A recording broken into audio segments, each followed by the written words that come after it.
What if I told you the biggest obstacle between your dream life and you is not your bad luck or your toxic ex or XYZ issues, but it is actually you? Today, we are going to deep dive into the book The Mountain Is You by Brianna West. It's a record best selling book and it talks about the themes of self sabotage and how you yourself become an obstacle for your growth. So let's deep dive. The author says the greatest act of self love that you can do is not accept the life that you don't want anymore. So you have to plainly and in a very simple method write down the problem you are facing. So she says, take a piece of paper and pen and write down everything you are unhappy with. Write down every problem you face. If you face a financial problem, then you need to write down every debt, every asset, every bill, and every bit of income. At this point, you have achieved something. You've already written down the problem. Now, once the problem is clear in front of you, what you need to do is either you make peace with it, okay, that things will go on like this only and accept it, make peace with it, or you decide to change things from here on. See, either this way or that way, you have to go. The problem is when you are staying at the same spot and you keep lingering on the problem. That's what creates the problem. So to solve this problem, either make peace or change it. Brianna West goes on to say that it is okay if you are at the rock bottom, because rock bottom is a turning point where most people think that I do not want to be in this situation ever again.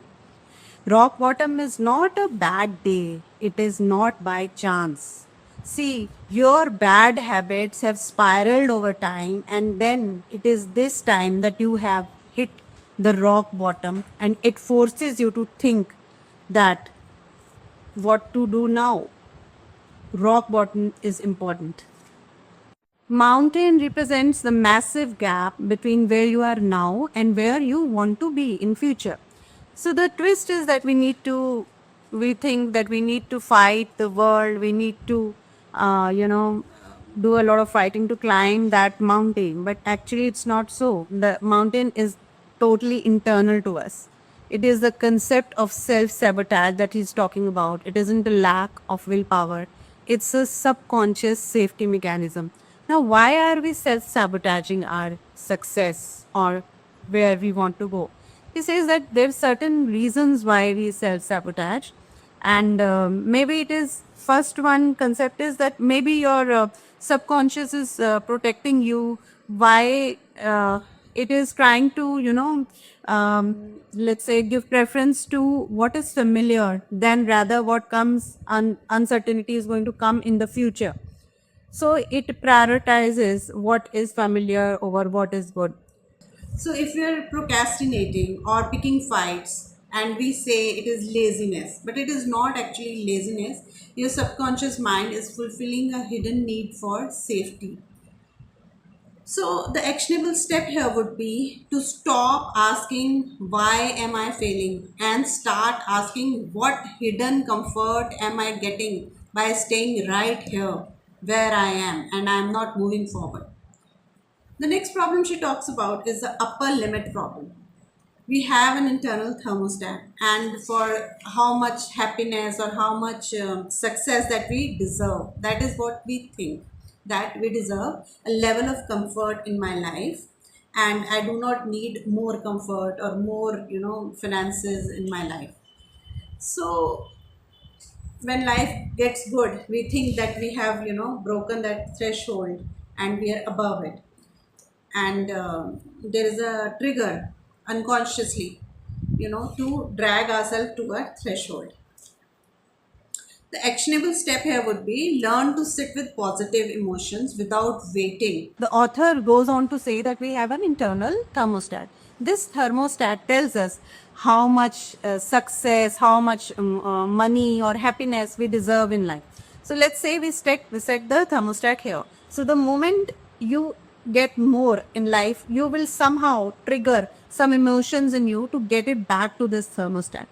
Now, this thermostat has to be broken. This is where the problem lies. So, the action would be here to sit with more successful people and make friends with those people so that your mind lets go of that comfort level. So our mind creates some triggers to bring us to that level of thermostat.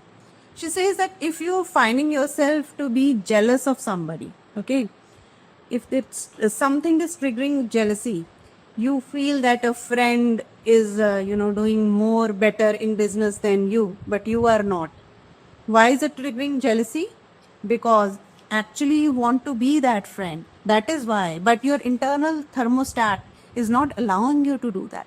You think why she deserves more in life. Why? So that why, when you keep asking yourself, and then you clearly see there is jealousy because you want to live that friend's life. Actually, similarly, the emotion of anger, it's a trigger of our unhealed wounds in the past. So these triggers, they come up in life, and anxiety is also a trigger. It is trying to over control the future because you felt helpless in the past. So here you need to treat these triggers and not, react to them. Triggers come, and what do we do about these triggers? She says that you cannot think a way out of psychological block. Trapped traumas live in the body as chronic pains, stress, brain fog, and you have to deal with them. So when you feel an uncomfortable emotion, you need to sit with it. Sit with it, talk to it, understand why it is happening. It is the only way forward. You cannot work with unhealed traumas. Then we talk about the identity shift. Identity shift is that you cannot, take your current identity and make a new life with it. You have to shed a part of it. So you have to shed your old and messy identity to climb this mountain that is blocking you. You have to make a relationship with your future self. You have to make a blueprint, and then you have to talk to your future self who has already, climbed this mountain, who has overcome the hurdles that you are still dealing with. So you need to sit and talk to your future self that has already climbed the mountain. When you're faced with a difficult decision on what to do, you don't have to look at your current self and fall back into patterns. You would decide that what would I do as a resilient myself to climb the mountain. That is something you need to work with. The author says that the mountain that you are forced to climb, but that demands that you climb it, is not a punishment from the universe. It's actually your life forcing you to grow. So, if you've enjoyed this video, do comment, climb, and do subscribe my channel for more content on more motivational subjects. Thank you.